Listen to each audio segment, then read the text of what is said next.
तो रिपोर्ट्स में ऐसा बताया गया है कि मौनी अमावस्या आपका 29 तारीख को पड़ा, लेकिन जो डिवोटीज हैं, जो भक्त थे, वो ऑलमोस्ट 5 करोड़ लोग एक दिन पहले आ चुके थे। वीआईपीज को गाड़ी जाने आने के लिए बहुत काफी जगह दी जा रही है और आम लोगों को उसी में ढकेला जा रहा है। तो जैसे ही ये भगदड़ वाली सिचुएशन बनी ना, काफी लोग अपने परिवारों से बिछड़ गए हैं और अभी तक मिले नहीं और काफी लोग अभी तक। जब एक आम लड़का वहाँ पे समझ आ रहा है भगदड़ हो सकती है तो मैनेजमेंट को समझ जाना चाहिए। तो मैनेजमेंट कर क्या रहे थे और फोर्स बुला सकती थी, गाड़ी आप 4 व्हीलर 2-2 3-3 4 व्हीलर लेके जा रहे हैं और नहा के मस्त एकदम चले जा रहे हैं। आम आदमी को पैदल चलने के लिए नहीं हो रहा है, वहाँ पे 4 व्हीलर जा रही है।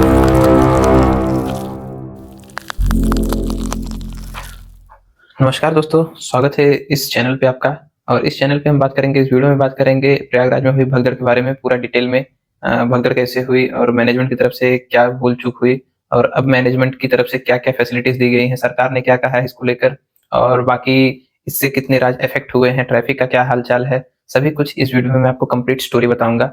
इससे कि आपको एक क्लियर आइडिया लग जाएगा कि भगदड़ का रीजन क्या था और फैसिलिटीज कैसी कैसी हैं और बाकी वहाँ की मैनेजमेंट क्या अभी आपको कुंभ जाना सही रहेगा कि नहीं, ये सभी चीजें मैं आपको कंप्लीटली इस वीडियो में बताऊंगा। तो दोस्तों सबसे पहले मैं बात करूंगा ना कि एक आपने सुना होगा प्रयागराज में आग लगी थी। तो आग लगने का जो रीजन था वो खुलकर सामने नहीं आया, लेकिन एक रीजन बताया जाता है कि उसमें खालिस्तानी एक्सट्रीमिस्ट का हाथ है। अगर आप लोगों में से खालिस्तानी एक्सट्रीमिस्ट का मतलब खालिस्तानी नहीं पता, तो खालिस्तानी वो लोग हैं जो पंजाब को एक देश की मांग कर रहे हैं, मतलब पंजाब को सेपरेट करने की मांग कर रहे हैं, उनको खालिस्तानी कहा जाता है, खालिस्तानी सेपरेटिस्ट या खालिस्तानी एक्सट्रीमिस्ट। तो कहा जाता है कि जो 19 तारीख को आपको याद होगा, 19 तारीख को प्रयागराज में आग लगी थी, तो उसके पीछे इनका रीजन था, इनका हाथ हो सकता है, ऐसा कहा जा रहा है इंटेल के द्वारा। फिर उसके बाद हम आते हैं 25 तारीख को भी थोड़ा सा एक आग का फायर ब्रेक देखने को मिला, लेकिन वहां कुछ कैजुअलिटी, दोनों में कोई कैजुअलिटी देखने को नहीं मिली। फिर हम आते हैं उसके बाद देखिए वहां के जो आई विटनेस है वो बता रहे थे कि पेंटोन पुल होता है, तो पेंटोन पुल लगभग मौनी अमावस्या आपकी 29 तारीख को पड़ी, जिसमें सबसे ज्यादा लोगों की आने की उम्मीद थी। 8 से 10 करोड़ सरकार ने आंकड़ा दिया था कि 8 से 10 करोड़ लोग आएंगे, डुबकी लगाएंगे। तो और हुआ भी, आंकड़े पे ही काम हुआ। लेकिन लोग जैसे ही, उनका कहना था कि मतलब जो आने जाने की सिचुएशन थी वो थोड़ी अच्छी नहीं थी, मतलब मैनेजमेंट और अच्छा कर सकता था। वीवीआईपी कल्चर जो हमारे देश में है ना, ये बहुत ज्यादा एक रीजन बना हुआ है आम लोगों को तकलीफ देने का। वहाँ पे काफी लोग थे तो उन्होंने बताया कि वीआईपीज को गाड़ी जाने आने के लिए बहुत काफी जगह दी जा रही है और आम लोगों को उसी में ढकेला जा रहा है, वन वे बनाया गया है, उसी में आओ उसी में जाओ। तो ये एक सिचुएशन है वीआईपी कल्चर हमारे देश में। तो रिपोर्ट्स में ऐसा बताया गया है कि मौनी अमावस्या आपका 29 तारीख को पड़ा, लेकिन जो डिवोटीज हैं, जो भक्त थे, वो ऑलमोस्ट 5 करोड़ लोग एक दिन पहले आ चुके थे। मतलब 28 को ही काफी ज्यादा भीड़ हो चुकी थी वहां पे प्रयागराज में। इसकी वजह से मतलब जो सिचुएशन है वो थोड़ी सी मैनेजमेंट की गड़बड़ होने लगी, क्योंकि इतने ज्यादा लोग इतने साथ आ गए तो एक दिन पहले, वो भी एक्सपेक्टेड टाइम से पहले आ गए। उसी की वजह से मैनेजमेंट में थोड़ी सी चूक हुई और मैनेज करने का मतलब देखिए, मैनेजमेंट भी चूक क्या कह सकते हैं, एक तरह से इतनी ज्यादा जनसंख्या एक साथ कहीं जा रही है ना, तो मैनेज करना वैसे भी टफ हो जाता है। तो मैं कोई शिकायत नहीं करूंगा मैनेजमेंट की, क्योंकि मैनेजमेंट अपनी तरफ से सबसे बेस्ट काम कर रहा था। लेकिन जब इतनी ज्यादा संख्या एक साथ कहीं जा रही है तो उसको संभालना बहुत ही बड़ा रिस्क है और बहुत बड़ा टास्क है। तो बताया यही जा रहा है रिपोर्ट्स के अनुसार कि 5 करोड़ लोग एक दिन पहले ही आ गए, जिसकी वजह से हैवी मास पब्लिक जुट गई वहां पे। फिर उसके बाद नेक्स्ट डे जो लोग आए वो भी आए। तो हुआ क्या कि इसमें जो 5 करोड़ लोग पहले आ चुके थे वो गए घाट्स पे नहाने। घाट्स पे नहाने के बाद वो वहीं रुक गए मतलब कि रात में, जो रात्रि में लगभग 12 बज रहा होगा 29 तारीख को 12 से 1, तो वो वहीं रुक गए थे। और जो 29 तारीख को आने वाले श्रद्धालु थे वो भी रात में ही आने चालू हो गए। तो इसकी वजह से हुआ क्या कि हैवी क्राउडिंग हो गई, और हैवी क्राउडिंग की वजह से मैनेजमेंट ने अपनी तरफ से पूरी कोशिश की। और एक जो छोटा सा रीजन मुझे लगा कि यहाँ पे ये जो कमिश्नर सर हैं, उन्होंने लोगों को बताया कि आप जल्द से जल्द नहा के यहाँ से निकलिए, आने वाले आएंगे और जाएंगे, ऐसा ही करिए, यहाँ रुकिए मत। तो इसकी वजह से एक आप यहाँ पे सुन सकते हैं कि सभी श्रद्धालु सुन लें, यहाँ लेटे रहने से कोई फायदा नहीं है।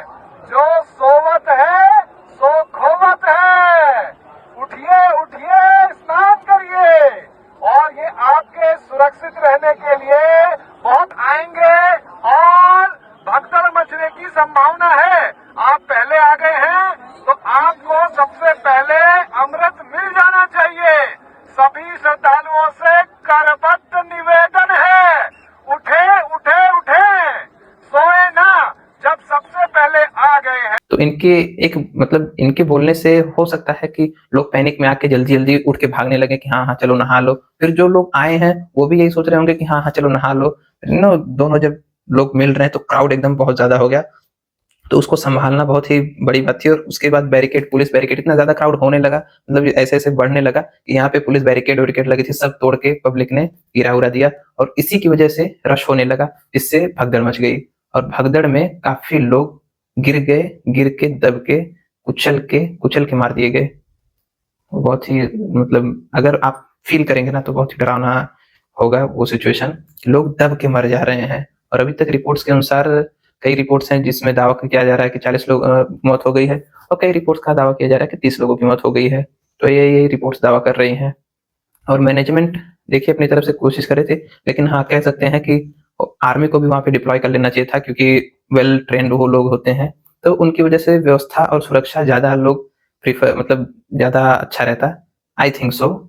और आपका क्या ओपिनियन है उसमें आप भी दे सकते हैं कमेंट में। दोस्तों भगदड़ का कुछ और रीजन ये भी है कि लोग ना सिर्फ संगम में ही नहाना चाहते थे। मतलब 12 किलोमीटर पे जो घाट है वो सब बनाए गए थे, लेकिन लोग ज़्यादातर संगम, जो त्रिवेणी संगम है, यहाँ पे तीनों नदियों का मिलन है, वहीं पे ज़्यादा लोग भीड़ इकट्ठा हो रही थी वहीं नहाने के लिए।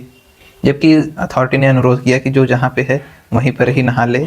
और फिर उसके बाद एक और रीज़न है कि जो बैरिकेड्स हैं वो लगाए गए, एग्जिट पॉइंट बंद कर दिए गए। काफ़ी लोग ये भी कह रहे थे कि एग्जिट पॉइंट बंद कर दिया गया है अथॉरिटी द्वारा, लोग बाहर नहीं निकल पा रहे थे। और उसके बाद हुआ क्या, लोगों ने बैरिकेड तोड़ना चालू कर दिया, बैरिकेड तोड़ के बाहर आने लगे।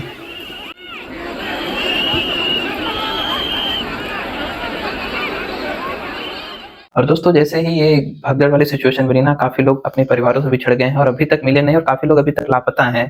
काफी लोग अभी तक मतलब ढूंढ ही नहीं पाए कि हमारे परिवार वाले हैं कहाँ। और मान लीजिए जो मर गए वो तो मर गए, और कितने बॉडीज की अभी तक पहचान ही नहीं हो पाई है कि मतलब वो है कौन। बहुत ही ज्यादा मतलब एक गड़बड़ है। देखिए एज ए इंडियन ऐसा होना नहीं चाहिए था, एकदम नहीं होना चाहिए था, क्योंकि इस पे पूरे वर्ल्ड लेवल की नजर है, पूरे वर्ल्ड से लोग आ रहे हैं। तो ऐसी घटना होना मतलब एक हमारे देश की इमेज को इम्पैक्ट डालता है कि हाँ हम मैनेज नहीं कर पाए। लेकिन आज से पहले ऐसी कभी ये हुआ नहीं कि एक शहर में एक दिन में 9 से 10 करोड़ लोग इकट्ठा हुए। मतलब ये अपने आप में एक वर्ल्ड रिकॉर्ड है कि एक दिन में एक शहर में 9 से 10 करोड़ लोग हैं। और उसकी वजह से आसपास के जो डिस्ट्रिक्ट हैं वो भी इम्पैक्ट हुए। मैं आपको बारी बारी से बताता हूँ। वैसे दोस्तों अगर बात करें तो यहाँ पे कुछ मतलब मैंने देख रहा था, कुछ लोगों का कहना था कि जो रूम वहाँ पे टेंट वेंट है रहने के लिए, उसका जो फीस है वो बहुत ज्यादा महंगा है। इतना महंगा कि आप 20,000 30,000 आपको एक रात का लिया जा रहा था, मतलब आप रहने के लिए सिर्फ। फिर उसके बाद चाहे फ्लाइट टिकट्स हो चाहे ट्रेन टिकट्स हो, मतलब फ्लाइट टिकट्स तो अलग ही लेवल का रेट उसमें दिखा रहा है। और ट्रेन तो आप यहाँ पे देखिए, ट्रेन एकदम रिग्रेट है, मतलब कहीं पे भी ट्रेन की टिकट्स आपको नहीं मिल रही थी। ये सब फैसिलिटीज थोड़ी प्रोवाइड करनी चाहिए थी। और बस भी अवेलेबल मतलब उस हिसाब से नहीं थी। लोगों का जो रिव्यू है वहाँ पे लोगों ने बताया कि काफी सारी सुविधाएं नहीं थी, जैसे ट्रेन की अवेलेबिलिटी, फिर उसके बाद बस की अवेलेबिलिटी, और एयरलाइंस की टिकट्स बहुत महंगी थी। एयरलाइंस बहुत कैंसिल भी हो गई हैं भगदड़ की वजह से। कई एयरलाइंस वहाँ प्रयागराज जाने वाले थे, उनको कैंसिल कर दिया गया है। कई ट्रेनें भी वहाँ पे जाने से रोक दी गई हैं, उनको लेट कर दिया गया है, क्योंकि जो वहाँ पे जो भीड़ है वो अभी सेफली निकल के आए, फिर उसके बाद आराम से जा सकते हैं। और दोस्तों एक और जो मेन रीजन है, वीआईपी कल्चर आपको पता ही है। पैंटून पुल्स का मुझे लग रहा है, पैंटून पुल्स को बंद करने का मतलब क्या मकसद था मुझे नहीं समझ में आया। मतलब कुछ इसका हिंट ही नहीं बना। और एक चीज ये कि मेरा एक दोस्त रहता है वहाँ पे प्रयागराज, तो उसने मुझसे बात की 28 तारीख को शाम को 7 बजे।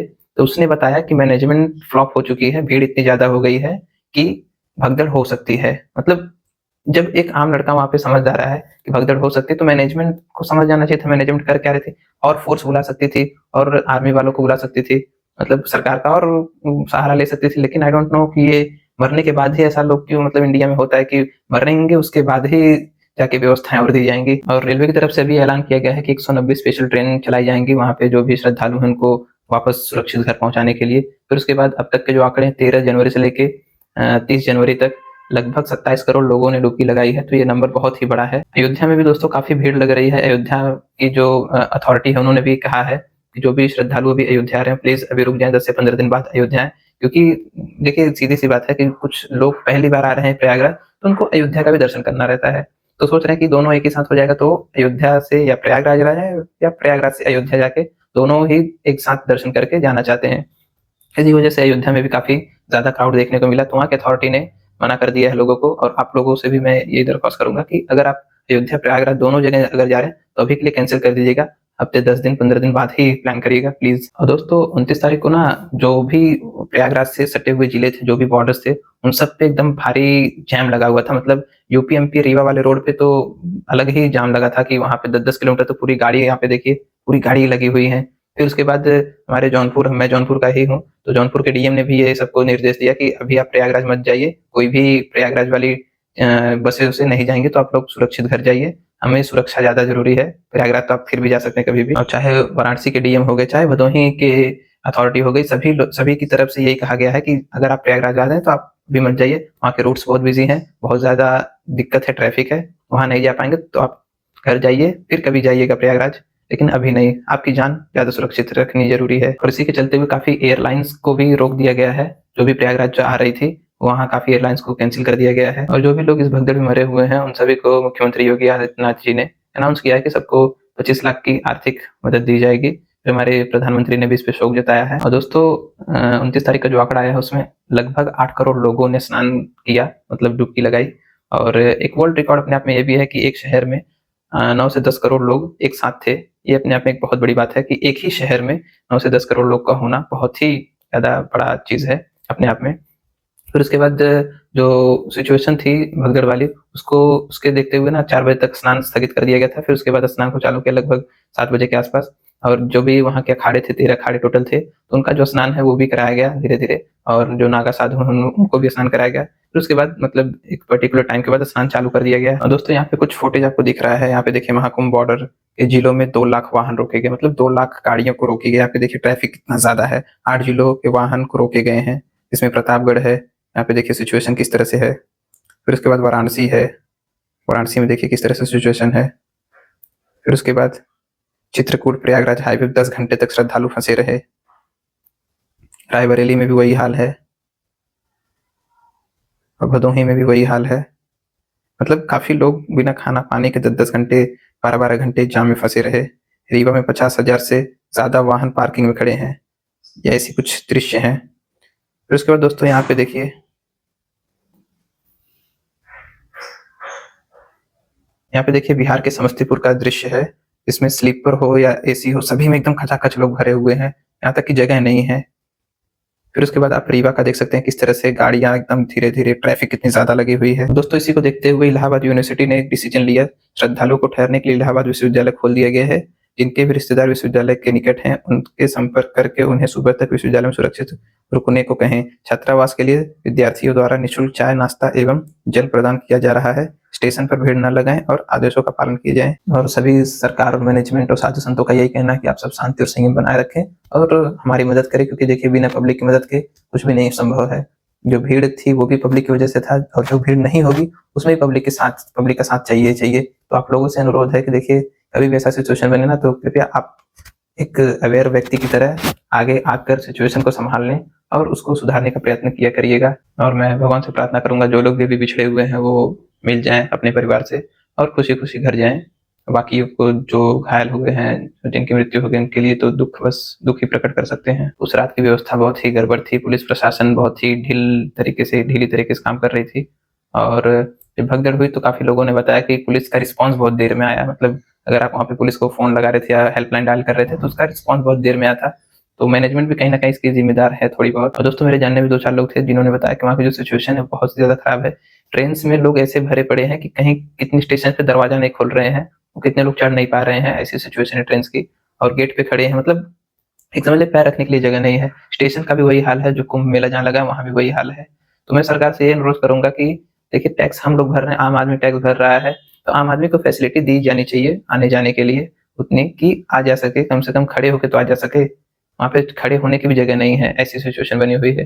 टैक्स हम लोग दे रहे हैं, आप उसी टैक्स के पैसे से अपना वीआईपी ट्रीटमेंट ले रहे हैं, तो ये अच्छी बात नहीं। कम से कम आम आदमी को भी उतनी सुविधा दी जानी चाहिए जिससे वो आ जा सके। और काफी लोग ये भी क्रिटिसाइज कर रहे थे कि वीआईपी के लिए काफी सारी व्यवस्थाएं थी अच्छी कि गाड़ी आप 4 व्हीलर 2-2 3-3 4 व्हीलर लेके जा रहे हैं और नहा के मस्त एकदम चले जा रहे हैं। आम आदमी को पैदल चलने के लिए नहीं हो रहा है, वहाँ पे 4 व्हीलर से जा रही हैं, तो ये अच्छी बात नहीं है। टैक्स देखिए हम लोग देते हैं, हम लोग से ही देश चल रहा है, और ट्रीटमेंट हम लोग से ज्यादा जब वीआईपी को मिलने जाती है, मतलब चलिए ठीक है आप जाइए वीआईपी ट्रीटमेंट लीजिए, लेकिन खास चीज पे ध्यान रखिए ना, आम आदमी को भी उस तरह की ट्रीटमेंट दीजिए कि वो सही से आए और जाए, मरे ना। दोस्तों एट द लास्ट में जो शुरू में बताया था कि कुछ एक्सट्रीमिस्ट और अराजक तत्व जिसे बोलते हैं उनका हाथ होता है ऐसे इवेंट को बिगाड़ने के लिए, इंडिया का नाम खराब करने के लिए, इसमें कुछ ऐसा था नहीं।